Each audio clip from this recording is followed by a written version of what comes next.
2025-26 নাট্যবৰ্ষৰ বাবে সাজু হৈ উঠিছে অসমৰ আগশাৰীৰ ভ্ৰাম্যমান নাট্যগোষ্ঠী আবাহন থিয়েটাৰ। বিগত বৰ্ষৰ দৰে এই বৰ্ষও ৰাইজক আমোদ দিবলৈ কেইবাখনো ব্যতিক্ৰমী নাটকেৰে সাজু হৈ উঠিছে আবাহন থিয়েটাৰ। বুধবাৰে মাংগলিক অনুষ্ঠানেৰে আৰম্ভ কৰে আবাহন থিয়েটাৰৰ মাতৃকা। মঞ্চ সফল অভিনেত্ৰীৰ প্ৰস্তুতি পৰাশৰ লগতে বহুকেইজন নপুৰণি অভিনেতা অভিনেত্ৰী সাজু হৈছে আবাহনৰ মঞ্চ কপাবলৈ।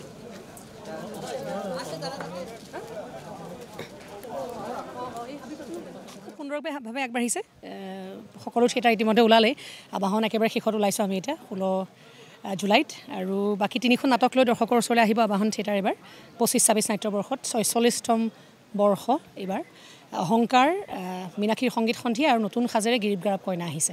এতিয়া যেহেতু দৰ্শকে এইবাৰ ব্যতিক্ৰমী ধৰণে চাবলৈ উৎসুক হৈ আছে গতিকে এটি সংলাপ নিশ্চয় আপোনাৰ ভাল লগা সংলাপ টুকু ৰাস্তাৰে চোঁচৰাই নিব পাৰিলোহেঁতেন কিন্তু অযথা ৰাস্তাটো লেতেৰা কৰিবলৈ মন নগ'ল। ভাবিছে বা তোমাৰ কইনাজনী আকৌ লাহি পাহি খোজেৰে নাহে আহিব কিন্তু গিৰিপ গাৰাপ খোজেৰে। গোটেইখনতে বেলেগ বেলেগ আমোদ পাব। নতুন সাজেৰে গিৰিপ গাৰাপ কইনা আহিছে সেই গিৰিপ গাৰাপ কইনা আহিছে যিটো সোৱাদ আছিলে যিটো দৰ্শকে বিচাৰি আছিলে আমাৰ পৰা সেই সোৱাদটো পাব।